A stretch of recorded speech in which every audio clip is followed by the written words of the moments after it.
Olá, nós somos o Programa de Educação Tutorial da Engenharia de Alimentos da Universidade Federal de Goiás, e este é o curso de Extensão em Processamento de Alimentos. Hoje, na edição de geleia, falaremos um pouco do processo de produção e dos ingredientes da geleia de abacaxi.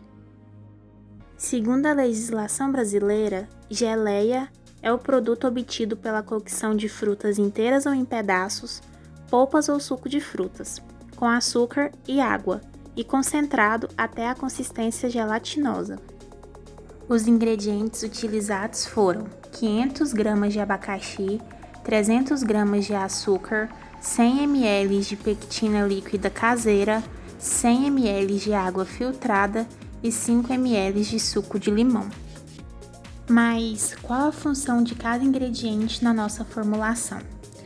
As frutas, elas são utilizadas para a preparação de geleias e podem ser frutas frescas, inteiras ou em pedaços, que estejam livres de contaminantes, em maturação adequada e não muito maduras, para que estejam em níveis ideais de cor, aroma e sabor.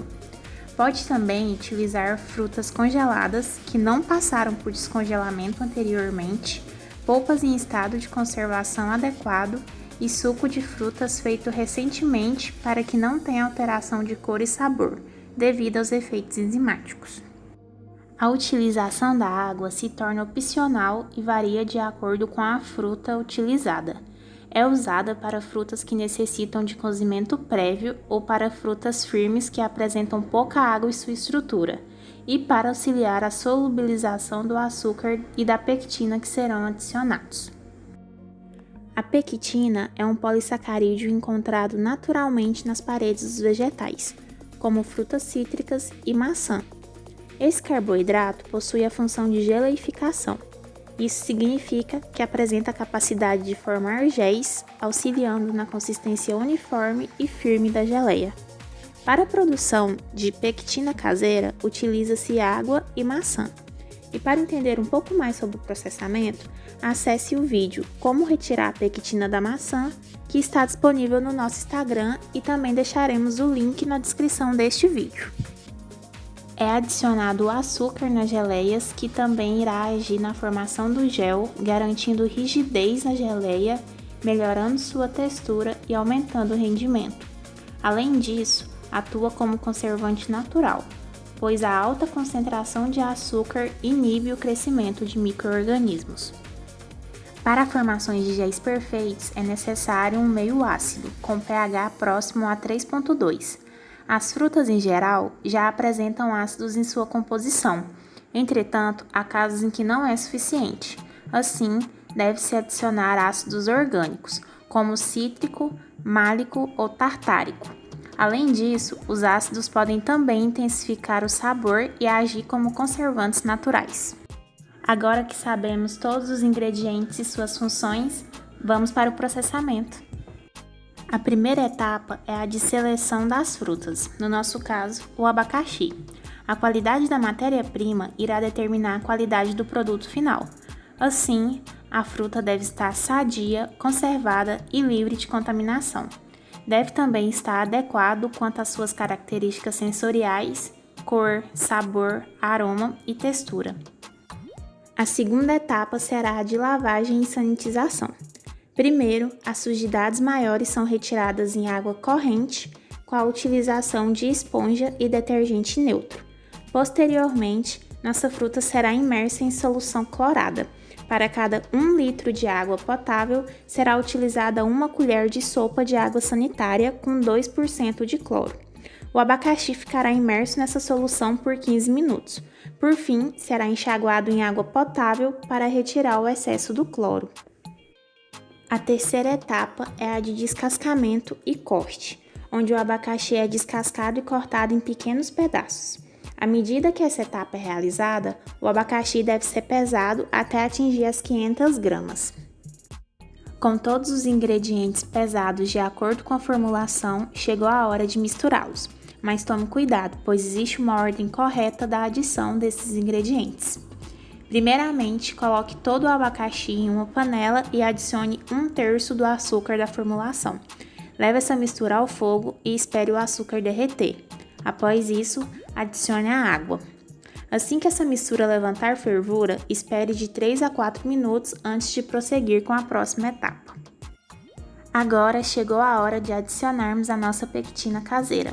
E antes de adicionar a pectina, devemos misturá-la com 1/3 do açúcar da formulação. Aos poucos, essa mistura vai sendo adicionada na panela, mexendo sempre até completa solubilização. A nossa próxima etapa é a de adição do açúcar. O restante do açúcar, que corresponde a 1/3 da formulação, deve ser adicionado e solubilizado para que se ligue com a água que ainda está livre. Mas por que separar o açúcar em 3 partes? A água e o açúcar possuem uma forte interação.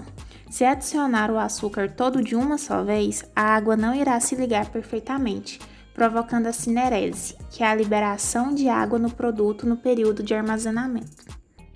Mantenha a mistura no fogo até que ela atinja a consistência ideal de geleia. Após isso, desligue o fogo e adicione o limão. O limão irá atuar como ácido, firmando as ligações entre açúcar, pectina e água, estabilizando a geleificação. Mas como saber se chegou no ponto ideal de geleia? Para determinar o ponto ideal, pode-se realizar o teste do prato, que consiste em retirar uma porção da geleia e deixar pingar em um prato bem gelado. Espere 30 segundos e passe o dedo no meio da geleia. Caso o caminho fique certinho, significa que a geleia atingiu a consistência ideal. Com tudo pronto, chegou a hora de embalar. O vidro é o material mais utilizado para acondicionamento de geleias. Antes do enchimento, o frasco de vidro e a tampa devem ser lavados com solução de detergente a quente e enxaguados também com água quente, o que, além de facilitar a limpeza, evita o choque térmico nessa etapa. O envase ele deve ser feito a quente, ou seja, a temperatura das geleias deve ser igual ou superior a 85 graus. O envase nessa temperatura tem por finalidade assegurar uma geleificação adequada, uma distribuição homogênea de frutas e diminuir as alterações de cor e sabor.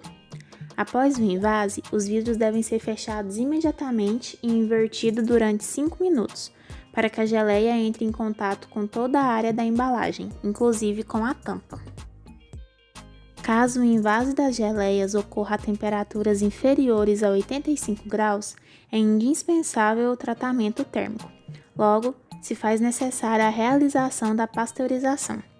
Os vidros são colocados em cestos e transferidos para tanques contendo água fervente, durante 30 minutos. As geleias, tanto as que sofreram pasteurização quanto as que foram acondicionadas a quente, a temperatura acima de 85 graus, devem ser resfriadas de forma rápida e gradativa com circulação de água fria até atingirem uma temperatura de 38 a 40 graus, para evitar a perda da qualidade do produto e quebra das embalagens de vidro. Após o resfriamento, deve-se secar as embalagens. As geleias devem ser armazenadas em temperatura ambiente e em local fresco, ventilado e ao abrigo de luz, a fim de evitar as alterações dos produtos. Muito obrigada por acompanhar o vídeo até aqui. Essas são as nossas redes sociais. E caso façam a geleia, tirem uma foto e nos marquem no Instagram. Um beijo e até mais!